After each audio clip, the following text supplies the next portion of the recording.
One, two, three, and we are live. Ladies and gentlemen, welcome to the Joe Show. I'm your host, Joseph Decker. This is our first time on a live in a while. We've been busy. We haven't really been checking in for a little bit, but we're back. Don't worry. We took a visit to Shawnee up with our guys, Ty and Greg, to do some work up there. Met with the team in a little bit and traveled up there. I want to say a big thanks to Shawnee Community College, a really good JUCO program in Illinois. Thank you for the gifts you guys gave me. Sent some stuff to my house. That was awesome. I really appreciate it, Coach Starks. And then we will actually be loading up and traveling to Indianapolis soon.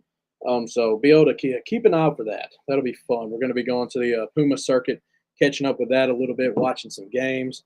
We got a big show coming up the 22nd, so 10 days from today. That's going to carrier, Kentucky basketball legend. Great at Kentucky. Great at Bowling Green. Won a Mr. Kentucky basketball, and then had a pretty successful career at Kentucky. But we'll be stopping by and talking to him the 22nd. We'll actually be joined by his brother Jonathan, more than likely. But there's a lot of things we're going to touch on this episode. I want to talk about our two guests, Coach Breeze at Adair County, and then Isaiah Cochran, who also plays at Adair County, a 2025 forward. And, man, he is a talented player. He's been dealing with a little bit of an injury, but he's getting back to more healthy. I talked to Breeze a little bit about it. He's getting more healthy. He's getting back to 100% soon. And he's a guy that you guys are going to want to see. He's been taking some unofficial visits, going to some places. But, we were talking about it earlier. I had Adair in my preseason top 10 in the state for teams. I was really high on him last year, and this year I'm still high on him. And Isaiah as a player, I would very strongly agree and believe that he is a top 10, 15 player in our state, maybe higher. He is a phenomenal player. But we have these coming at you here on YouTube, Twitter, and Facebook to watch today. So if you guys want to tune in after, you guys can watch as well. I want to thank everyone for hopping in so far. I appreciate the support. And we're going to get these two guys on here in just a second. I know that's what y'all are waiting for. But we're going to talk about our sponsors a little bit before we get in here. For those that don't know, we do new sponsors every 5 weeks. That 5 weeks is coming to an end. We'll be hitting you guys with new sponsors July 15th. Make sure to keep us updated in the comments a little bit if you guys have any questions or things you guys want to talk about.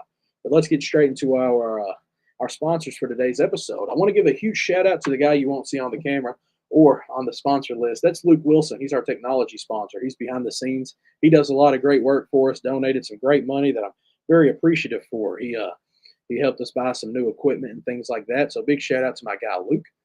Big shout out to our show sponsor, The Hidden Homestead, paired with Scott Skaggs Photography. It's a local venue owned by Scott Skaggs in Cleveland, Kentucky. It excels in weddings, parties, and events. It's linked with the Scott Skaggs Photography, like I mentioned. Scott does the photos and can do them for a little bit of everything. Senior photos, weddings, and much more. Senior photos is a big deal right now. Kevin Alexander next. Kevin's our local county clerk. He's located at the clerk's office across from the bank. He does great work all around, man. Great guy to get to know. Grable Funeral Home, had a great time with Roy today, hanging out at the Tent Studios grand opening. It's a local funeral home dedicated to those we serve, owned by Roy Grable as you come off the Brownsville Bridge. Tent Studios, shout out Tent Studios. Today was his grand opening in Bowling Green. Congrats, Henry. That's by Henry Menendez. It's a window tinting service in Bowling Green, Kentucky. They can do work on anything, and they've done some nice work recently. They have a really nice Audi R8 and a Cybertruck and some great cars getting wrapped and doing some tints on. So keep up that great work, Henry. Alford's is a local pharmacy with the best experience at Edmondson. They do high-quality work and experience. They're owned by Mr. Casey Alford. They're located in Brownsville on the main strip across from the 5-6 Center. And I want to talk about our plumbing sponsor, Martin & Sons. They're a local plumbing business located in Brownsville, but also does work in Warren County. They're owned by Brian Martin. Some great people to contact. You got their number listed below at 270-597-7866. Next up is H&K Construction, owned by Alan Keppel.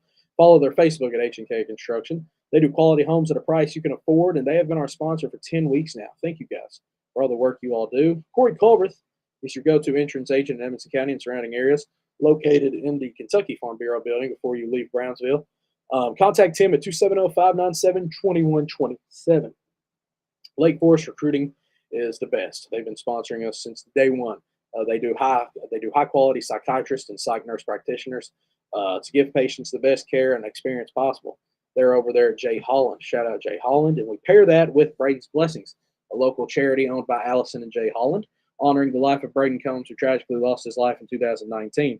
They do amazing work for schools, other charities, a lot of people. So give them some support and go follow them and do some work with their businesses. We got the best of the best sponsors, and like I say, none of it's possible without them. We're going to take them off the screen though for a second to clear out some room, as we'll be getting on here with our guys Isaiah and Coach Breeze here in about 5 seconds. So I'm gonna fix this image for you all so you guys can see the guys a little better. And I'll add them in here with Coach Breeze, then Isaiah. Hey guys, can you hear me? Yes, sir. So Yes, sir. for those that know, I want y'all to introduce yourself before I kind of talked about you guys a little bit, but I'll give y'all a space to talk about yourselves a little bit, starting with Coach Breeze, then Isaiah. You can Yeah, Darren Breeze, head coach of Adair County, entering my 10th year here, coming up next year, be our 10th year. And like I said, we won the 5th region this year and looking to get back to state next year and hopefully get to Saturday. I'm Adair Cochran, player at Adair County Indian. I'll be entering my senior season, hopefully trying to get back to Upper Arena next year. 100%. That's an early thing we touch on, and this is something we're going to talk about a little bit. Let's talk about the state appearance last year. Adair County to a lot of people was a lot of people's favorites. They were one of my favorite teams in there to watch. You guys had a really entertaining game one against Marshall County, and then you guys competed with that really strong Lyon County. Coach, talk about the journey to get to state. Talk about that region tournament a little bit before state.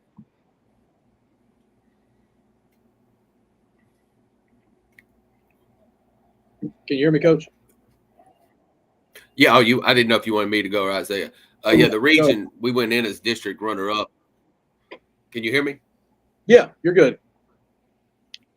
Okay. We went in as district runner-up, but, we kind of felt like losing the district was probably the best thing that happened to us.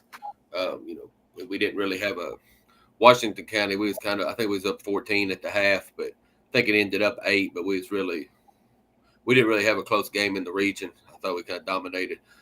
North Hardin had us down 2 at the half. I think we won by 64-39. And then Bethlehem, Isaiah had 29 and 12 in that game. We kind of just dominated it from the start pretty well. And, if we'd have won the district, we might have still won the region. But, we liked our draw. And then, we just kind of took care of business from there. But I just thought it helped us refocus and everything, losing that district championship. Yeah. Isaiah, I want to ask you kind of a similar question. Speak on some of your games that you had in region. I mean, Coach talks about it, the 29 and the 12 board performance. Speak about the games you were having in region because nobody was stopping you. Yeah, a few good games. Also, Lloyd had 31 points in the first round of the region. I was being a lot more aggressive in the postseason than I was the regular season. Coach told me I had to be the best player on the floor at every game, so that's what I had to do. Isaiah, I want to ask you this. I talk about your game a lot. I share a lot of your stuff, and, we're big on your game. For those that might not know, maybe haven't watched you yet or got to cover you, what about your game makes you special? What's some of your strengths? I like I'm a mismatch problem. I can do anything anybody needs me to do. I can rebound really well. I think it's a big part of my game. And then I can push the ball up the floor, get off the rim, and go. Coach, I want to ask you this. Having a player like Isaiah on your team, a top 15, 10, I said maybe even higher player in the state, respected by many. We got to talk about him a little before he joined. You're pretty confident he's the best player in the region. How does it feel to have a guy like this on your roster?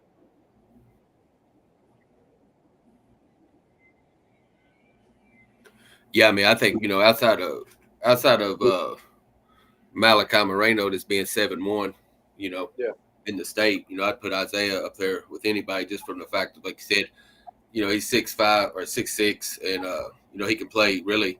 If you gotta let him play point some, he can play point, and in high school he can defend 1 through 5, wherever you need him to do. So it's kind of a mismatch. He can go in the post if you got to, or put him out on the floor, and he dominate. He got the ability to dominate games without scoring. He can score, but I'm saying he can still rebound, pass. He can, he'll have 3 or 4 minute flashes where he can dominate the game without just scoring the ball. I always tell him, what are you doing outside of scoring? If you ain't scoring that game, what are you doing outside of that? Are you still contributing to the team? And, he kind of fills the stat sheet pretty well. So let's touch on this subject. I asked Connor this. We did a little Q&A with him. You guys might have seen it. I asked him how it was like to play alongside a guy like Isaiah. But I want to flip that question a little bit, Isaiah. Speak about being able to play beside a guard like Connor.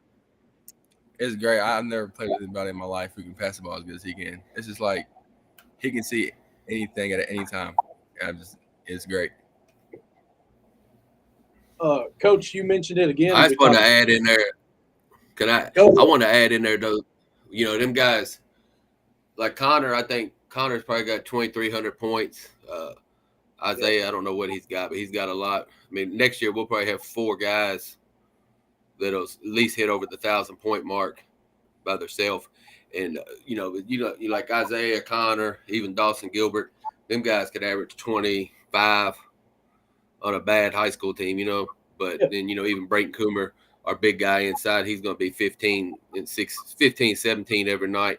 And then you got role players. They could go to smaller schools and average 10, 12, 15. But there, we got guys that not worried about scoring 30 a game. Because, if you score 22 or if you score 17 a game, it don't really matter to college. It's, as long as you're winning and show that you can win. And when you go to college, you're not, I think, 4 or 5 guys averaged over 20 in college basketball last year. So, you got other guys on the other team that can play. I think that's the biggest thing they show, that they can play with other guys that can play as well.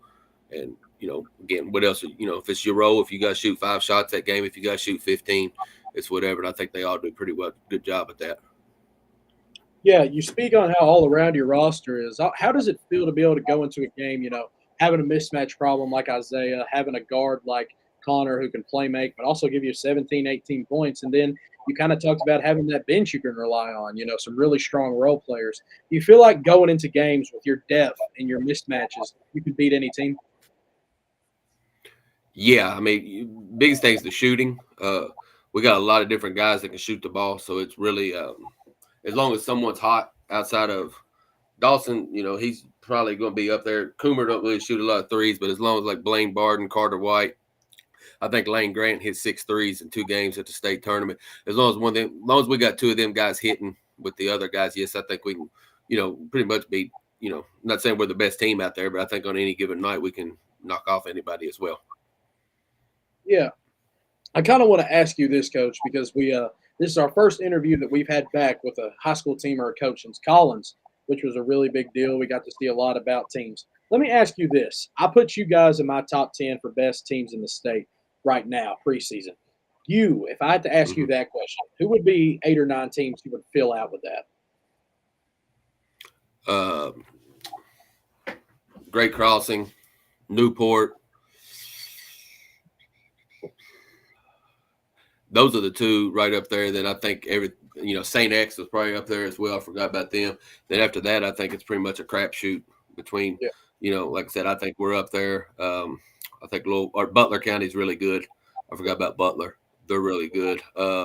Louisville Male should be pretty solid. Trinity, I know they lost the Barry kid. You just got to wait and see what the roster looks like at the start of the season, but they'll be a solid team.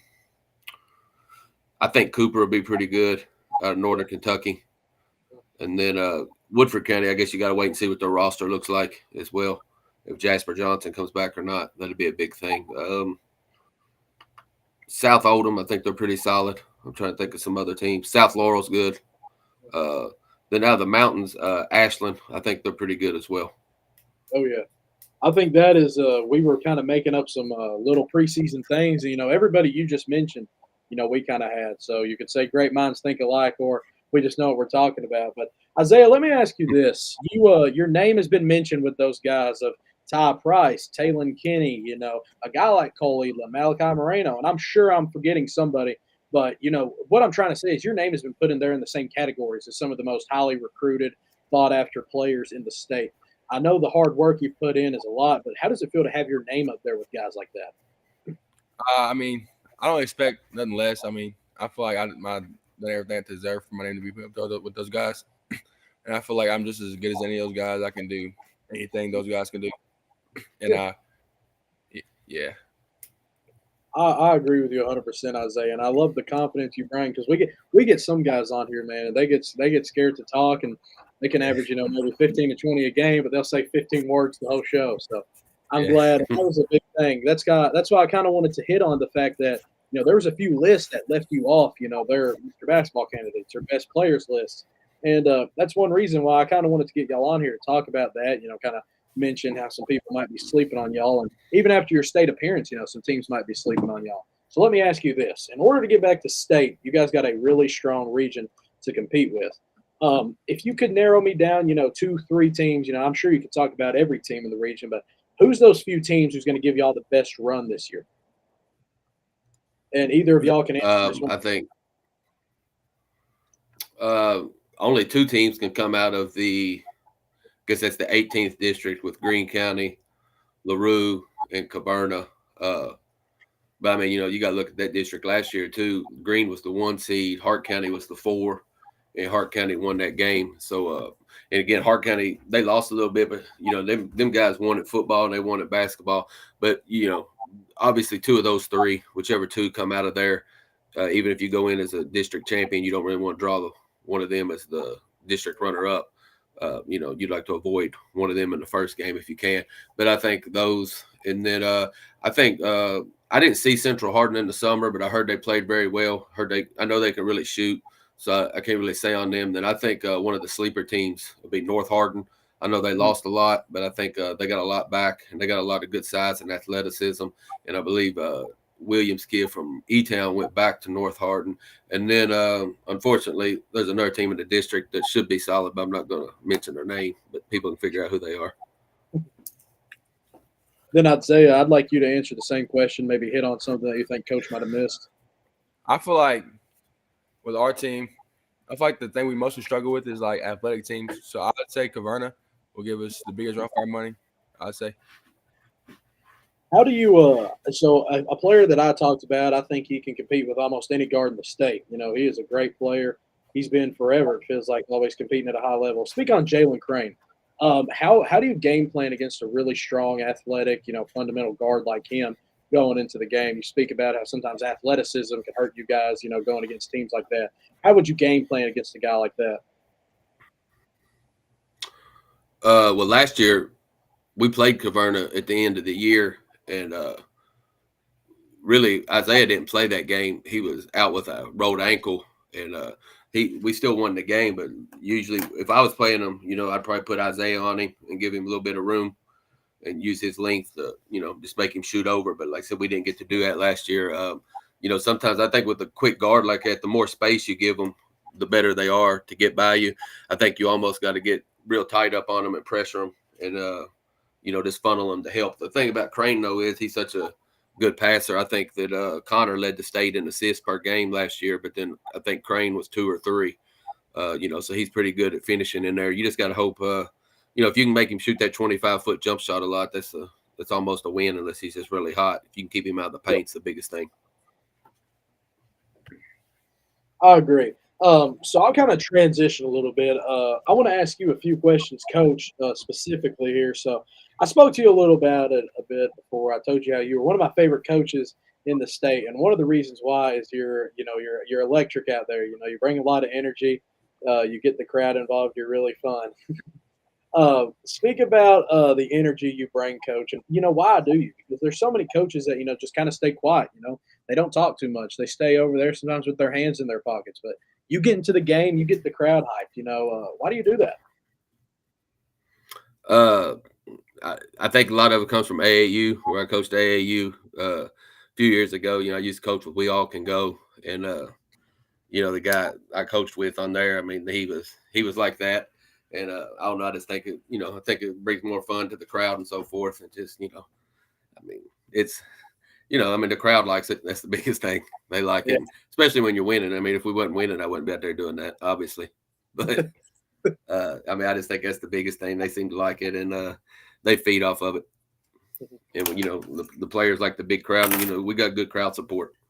So that's just the biggest thing. And you kind of mentioned that right there at the end of that question. I'll touch on this. You guys are a great team, but something that also helps is the community support and having so many people come in and watch you all and support you all. How does it feel to have those guys, kind of watching you all and rooting you on? I mean, it's good, the community. I mean, you go anywhere, somebody's always mentioning something to you, either last year about, trying to win the region. And then, this year, say they're wanting to get back and so forth. And I mean, somebody told me the other day that they thought this was the first time that we had a legit shot to win state since 54, 55, whenever they finished runner up. So, we got a long way to go between now and then. We still got 9 months of work to do, but, we'll give it a shot. We're still, like you just said, 9 months. We're still really early, into the season, but, I like to reach out, see how things are going. And I speak on reaching out a little bit. Isaiah, speak to me a little bit. You dealt with an injury. Me and Coach talked about it a little bit. Tell a little bit about the injury you suffered and how you've been recovering from it. That was a really rough setback for me. I was looking forward to it this summer, but I've been staying healthy, staying off my ankle as much as I can, and I got cleared for physical therapy a few days ago, so I'm going to hit that really hard this season, off season. That's great. I'm great. When I heard the news that you would be back by I think late August, that was great to hear. Didn't want to hear that you'd be out, maybe deep into practices or right before game time. So that's great. Let me ask you this, Coach. We spoke about, some of the talent in the region, like teams, and then I mentioned, Jalen Crane.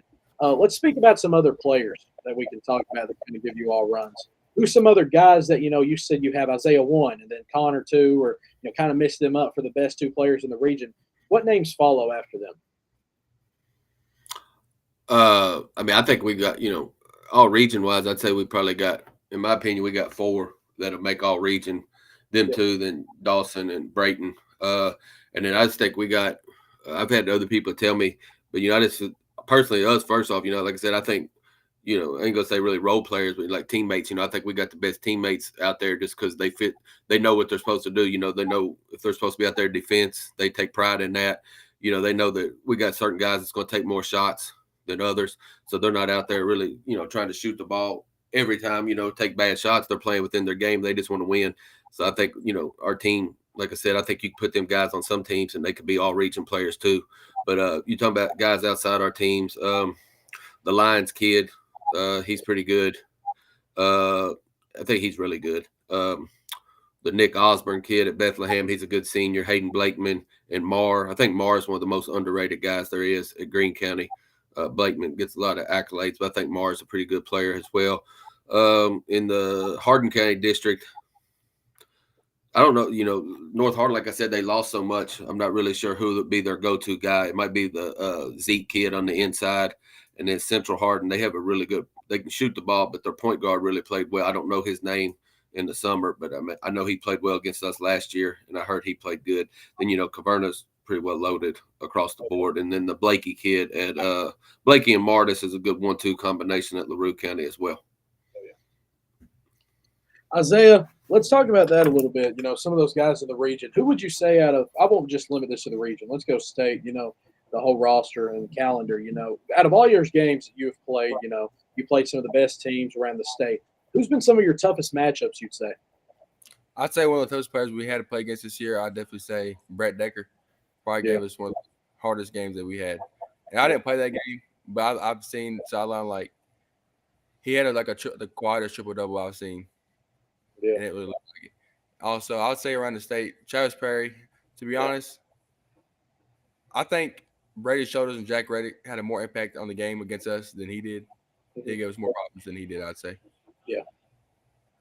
I'm sure it wasn't a very easy job guarding a guy like Brady, and that Lyon County team, we talk about how good they are, man, but you guys really competed with them. I think when you play that game over 5 times, you guys win that game a few times. It's the team that, for how good they were, you guys competed, man. You guys gave them a great run. So I'll ask you this, Coach. Speak on that Lyon County game a little bit. I don't like to speak on losses much, but you go back into that game. You look at how it went. You might watch it. What's some things you think you could have done to, come out and win that game? Just rebound a little better and transition defense. I thought I never really went back and watched it till right before summer ball. I thought the first quarter we played real well, and we had I think they ended up scoring 12 points in the first quarter, but 10 of them was transition points, either off turnovers or just outrunning us down the floor. Just little things like that. Then, we just didn't hit shots in that first half. That was the biggest thing. Some of the shots we usually hit, if we'd have just hit 1 or 2 more. And then when Perry banked that 3 in at the half, it kind of made it a 10-point game. And I know they ended up going up a lot, and I think they won by 15, but there just wasn't much. You can't really – you've seen that through the whole state tournament. When they get a lead, you can't really play from behind against them guys. So, we just needed to get the lead early. And there was a couple times there in that first half, we had a chance and we just missed some open shots and so forth. So, like I said, I thought we played really well. You held them to 30 points in the first half, a team that averages 85. We just didn't score enough in that game. But, again, there's nobody in the state this year as good as they was last year. And so that's why we're pretty confident going in that we could beat anybody. Yeah, I 100% agree. Let me ask you this question, because one way Lyon County was really well able to hold their leads is, the ability to hold the ball, get deep into the minutes, get deep. There's not a shot clock in high school basketball in Kentucky, and there's talks of it possibly being added. And that's what I want to ask you, Coach. What's your thoughts on a shot clock being added to high school basketball? Do you think it's a positive or a negative? I know Isaiah, he probably disagrees with me too, but I personally don't want to see a shot clock just because I think in Kentucky where you only got the one tournament, I just think when you go to a shot clock, I think you're just going to go to classes. If you did put one, if you put like a 45-second or something like that, then, that way they can't hold it that long. But, I don't want to see like a 24 or 30-second for sure, because I think it'll end up just being all you do is ball screen, and so forth. But, I think it's part of the game, though, too, when you got everybody that kind of equals it out when you got a team that can hold the ball. If you can't turn them over and, a smaller school like that, football plays classes for a reason. But, again, I don't ever want to see it go classes. So that's why I kind of hope it stays where it is. But if it goes shot clock, we'll adjust. Oh, yeah. And, we're one of the few, states that even have a tradition like we do with the Sweet 16, and I'd hate to see it change. Classes, I think, would really ruin it for people, the tradition, things like that. And Isaiah, let me ask you that same question. You can disagree with Coach if you want to, but what's your thoughts on possibly, adding a shot clock to high school basketball? How do you think it would affect the game? I like playing fast, so I wouldn't mind a shot clock to get up and down more. Yeah.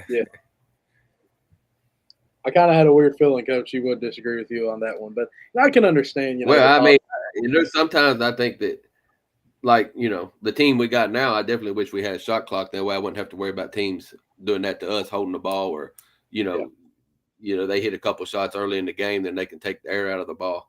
So, it definitely favors the better team. So put it that way. Being at a county school, sometimes I won't always have the better team. So that's where I kind of don't want it in for the future. Now this year, I'm all for the shot clock. That way they can't hold it. Oh, yeah.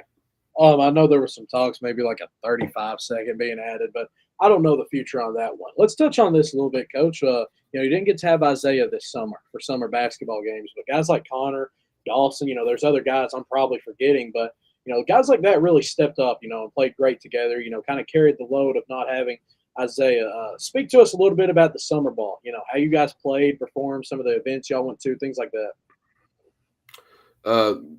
When I got a lot of guys coming back, I don't really play a whole lot in the summer anyway. When we got a veteran team coming back, just because, it don't win or lose, nothing.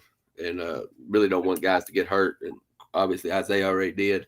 Again, we was out without Brayton Coomer, so we was pretty much had a 5-man rotation in the summer.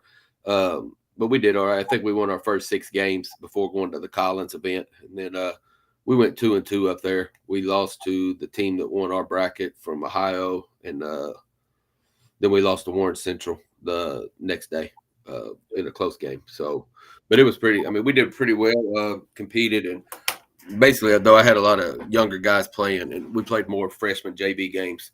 And then, like I said, I knew going in this summer I wouldn't really take a whole lot out of it. And there was even some times where we played. I even had it on the schedule before Isaiah got hurt and so forth. I would take some of the guys without Isaiah, Connor, or Brayton Coomer to go play. That way they just have to get used to shooting the ball more. As I was saying, some guys don't get to shoot as much and so forth, just to expand their game and get different roles against varsity competition. Oh, yeah. And, giving those guys, higher roles to be better, get more comfortable. Can you tell me about maybe some of the freshmen, sophomores, younger guys you have that, when we lose guys like Isaiah and Connor and Dawson in the future, who are these guys that's going to step up and kind of take their roles for Adair County?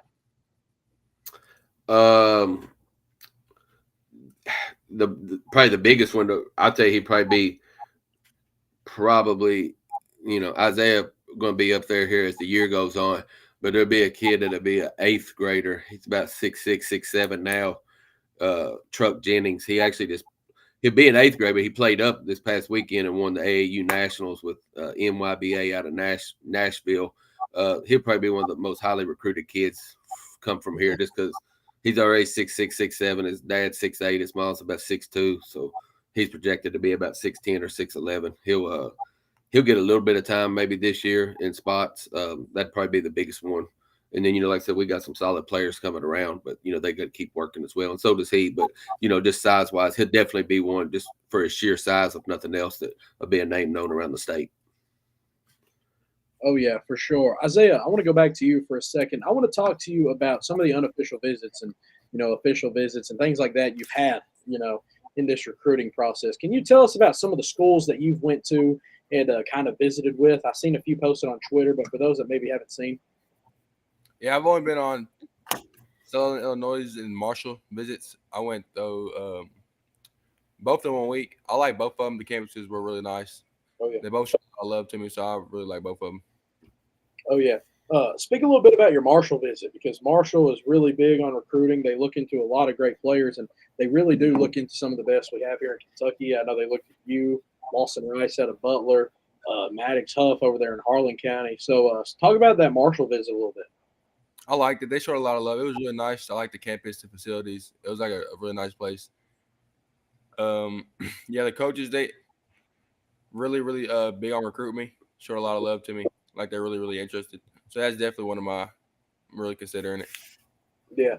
I want to ask you this because, those schools are kind of just the beginning. You're going to have a lot more teams and, coaches reaching out, watching you this year. How does it feel to have these coaches, scouts, things like that come to watch you and, looking to give you a shot into college basketball?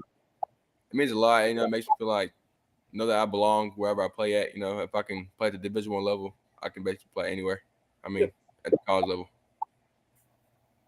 I want to ask you this. This is a big thing that people debated, and I'm debating it, and I was against it for some. Let's talk about it a little bit. I know you showed your expressions on it. You were left off a few people's lists for some of the best-ranked players around the state, highest known, left off of Prep Hoops, Mr. Basketball candidates. What's your thoughts on that? I know it might upset you, probably anger you after, some of the work you put in last year and some of the games you shown. No, I definitely feel like if it wasn't me, it should have been Connor. I think we should have been the top 2 in the region. And I feel like after the show we put on last year to the whole region, I feel like we said a statement. And I feel like, it's kind of disrespectful not to put either me or Connor on it. So I think it just motivates both of us. Oh, yeah. And that's a big thing, using that as motivation, kind of fuel the fire to be great this season. What can we expect from you? So, you kind of look at your numbers, Isaiah. You had a really good season last year. But what can we see, what stats, intangibles, what things can we see improve on, this season out of you to make a big impact? Just whatever I do to help the team win. If that's averaging less points than I did last year, that's what it's at. Averaging less rebounds. It's whatever I got to do. Yeah, I agree with that one. Coach, I want to ask you this. So we talked a little bit about your, your earlier coaching career. You spent some time at Western. And then, you went up and coached a little bit, out of this area. And then you kind of came back down, came to South Warren. Tell us a little bit about your coaching experiences you had before Adair County, and, how they helped you become the coach you are today. At Western, I got to do like all the scouting, or not all of it, but pretty much, the coaches, the paid assistants, they get the scouts. But then, I used to have to do the film breakdown. So I thought that was the biggest thing, taught me how to break down film and prepare for opponents, and just the organization of, just like I said, the company and Isaiah on some of the college visits he's been on, and then other guys, I always go back and kind of compare those visits to what did at Western and what's more organized and whatnot.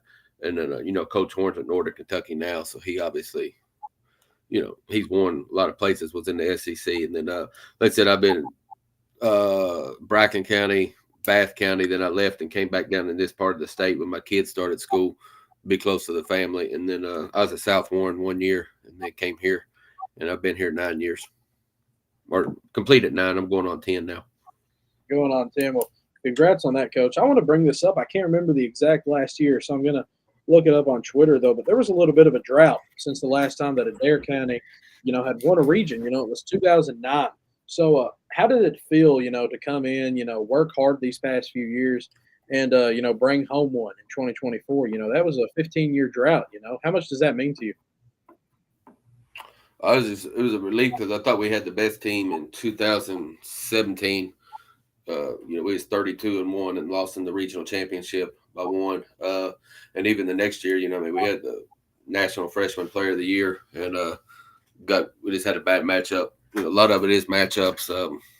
We beat John Hardin during the season. They won the region. We probably had their number, but then LaRue County had ours because they dominated us twice, including the regional tournament. And then John Hardin beat LaRue, so it was really all matchups in that one. I would like to see John and LaRue on the same side, and John beat them. I think we'd have probably won then. But biggest thing, like I said, was just a relief because people been here. They've always been supportive. Like I said, it's been a long time coming. The kids that won the region, we started working with them when they was little and taking them around on weekends at that time. So, it just kind of paid off. So like I said, it was relief winning it last year, even if we don't win it this year, at least we won it once. Very few can say that. But, this year we got a whole different mindset going in where they said we've already did it once. So now hopefully we can kind of dominate this time around. Yeah. Coach, you coached a guy who, is respected, a few years prior in 2017, 18, before that, you got to coach a guy named Zion Harmon, who a lot of kids, kind of growing up, in my age, with me being 16, a lot of kids looked up to him. He was a really great guard, was a great player. How was it getting to coach a skill like that? It was good. I mean, like I said, I've been fortunate to be around a lot of those guys from AAU. He's probably behind Tiger Campbell. He's probably the best guard I thought coached. I thought he's better than Darius Garland. Of course, I had him, but Zion's at Seton Hall this year. And, hopefully he's back on the court. I don't know. Things are going okay for him. I don't think it's going great right now. He's got to figure it out a little bit up there. But it'd be a transition going from where he was the SWAC to the Big East, but he'll figure it out. The better player, he's almost like Reed Shepherd. The better players he plays with, the better he'll be. Because I know Bethune last year, he's seen a lot of double teams, and every game plan was for him. At Seton Hall, it won't be that so much, but it was pretty good coaching him. I wish we'd have won a little bit more, but he always biggest thing with Zion, he worked hard. He's one of them that, he didn't even have TV in his house. He's just always in the gym. Yeah. I want to speak on that. You mentioned your AAU success, some of the guys you've got to coach there. For those that don't know, can you talk a little bit about the teams you coach in AAU and some of the players you've been able to coach? You mentioned Tiger Campbell had a very successful career at UCLA, and then Darius Garland, who's one of the better guards in the NBA at the Cavs. Can you speak about some of those guys you've got to coach? That one year we qualified for EYBL playing up everybody. We had starting lineup was Tiger Campbell, Darius Garland, John Petty, played at Alabama, Marvin Bagley, who was, second pick in the draft, and then Francis Okoro, who played at Oregon, I think he might have went to the Final Four. I think he ended up at St. Louis, but another kid off the bench on that team that most people forget was on that team was Terry Taylor. Most people probably didn't think he'd end up being in the NBA, and he did make it to the NBA. Then we used to practice a lot. Then it kind of became a circus. Mikey Williams that'll be at Central Florida this year. Had him for a year. I mean, that was a circus. So I'm not sure how that'll work out down at Central Florida between that whole thing there. Been fortunate. Chris Livingston was on that team. You had Chris Livingston and Mikey Williams in that program, and they couldn't win. It kind of tells you a little bit. But yeah, I mean, it's been fortunate. The guy in Nashville, we all can go. I just got kind of lucky getting with them. And at that time, they had a pretty good run on the AAU circuit. And, I was lucky to be a part of it all the way up. I know I was showing a picture of somebody the other day. I didn't ever coach him personally, but he was probably always a grade or two younger when I coached, the one that got drafted by the Sixers, McCain, Jared McCain. He used to be in the program. Another one on Mikey Williams and Livingston team was that Dan Bona. They just got drafted. I think he was second round. But, like I said, that team there couldn't win, so that tells you a little bit. Oh, yeah. That's awesome to see you be able to be around some of the names like that, talents like that. Let me ask you this. You got to cover, some of those great talents and things like that. Talk about some of the better forwards like Adem and then a guy like Chris Livingston. Talk about a guy like Isaiah. How does he compare to guys like that? Some skills he has and, how he kind of lines up with those guys. Isaiah's still 17. He's not 18 yet. So I think Isaiah just ain't hit his grown man strength yet. But skill wise, ball handling, shooting, he probably shoots it better than some of those guys on there. Just when Isaiah's athleticism kicks in. And the biggest thing with Isaiah, we've been sending him to a trainer in Somerset, and it really been paying off in a short amount of time until he got hurt. But actually, hopefully he can get that started back up, because they did say that he could lift weights, full weights, now that he's off his injury and everything. But I think Isaiah is one that, I don't like the transfer portal and all that stuff the way it is now. But if he wants to, he could probably go to a lower level, and then after a year or two, they'll be begging for him to come up to the higher level. Rather, that's just a choice Isaiah will have to make. Does he want to go to a higher level where he might have to sit for a year or two to get his body right, or do you go to a lower D1 and then have a good freshman year, standout sophomore year, and then you bump up? Because when Isaiah's 20 or 21, that's when his best basketball will be. As long as he stays healthy and keeps working, he'll be able to play for money one day. Oh yeah, I agree with that, and I believe so. We're about 41 minutes in. Because Isaiah still got the mid range. Isaiah's got good mid range, good pull up, and he can shoot the three, and you already being that size. So when you can do all those, when you can score at those different levels, and he does compete. That's the biggest thing. He's got a motor about him. Oh yeah, I'm sure it's great, Isaiah, to hear your coach talk about you like that, compare you to some of the guys who's playing in the league now, man. And I was kind of telling people, Isaiah, your name's went under the radar a little bit, but man, you compete with some of the best in the state. And my humble opinion, like I told you, I have you up there in that list. One of the best players in the state, and you said it. You compete with all of them, and I love that confidence you match with that skill. Coach, let me ask you this. We're about 42 minutes in. I don't want to hold y'all too much longer, so I want to ask you this question. Can you hint at your schedule a little bit? Some teams you're going to play, some of the better teams on there? The first week of the season will be a tough one. At Cumberland County, which, a lot of people probably don't know about Cumberland, but, they returned everything they had last year and went to the semis of the 4th region, which is one of the toughest ones. That's obviously a hard game. Then we have to go play at Taylor County the next game. And then Bullitt East is in that first week as well. So, that's 3 tough games right there to start off. But we got some of the marquee games outside of that first week. We got Bowling Green at Barron County on the 14th of December. We're in the King of the Bluegrass. We hadn't got our matchups up there yet. Again, I think that'll be a big thing for Isaiah and even the other guys that want to play college ball on our team. Hopefully we get a good matchup up there and, play well in those games. After Christmas, I'm originally from Mason County, so we're going up there. I usually don't like to do 2 big tournaments over Christmas, especially when we play in that 2A state. But we're going to Mason County after Christmas. We do play Owensboro this year, Evangel Christian again this year, Lyon County. These are out-of-region games. Obviously, we play some in-region games.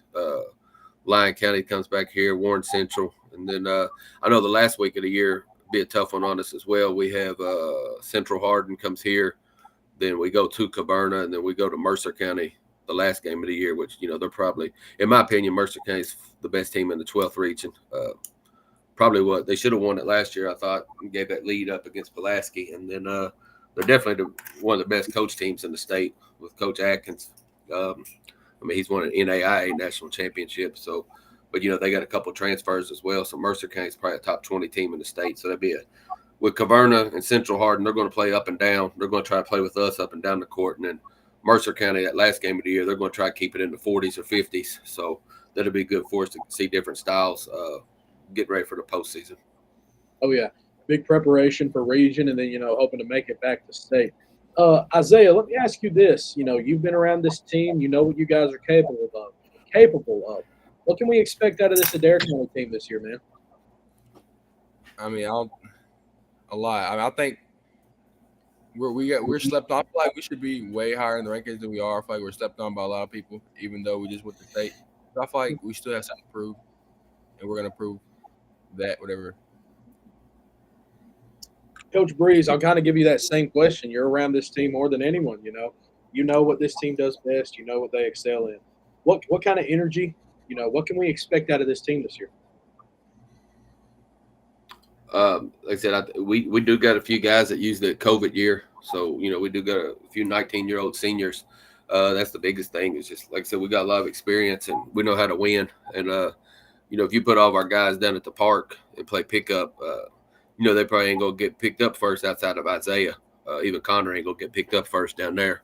But like I said, Coomer, he don't really step out of what he does on the inside. He knows how to score around the rim and score off rebound and cutting, and then just guys know the roles. That's the biggest thing. I think that's the biggest thing. Is the team. It ain't putting the best 5 individual players out there all the time.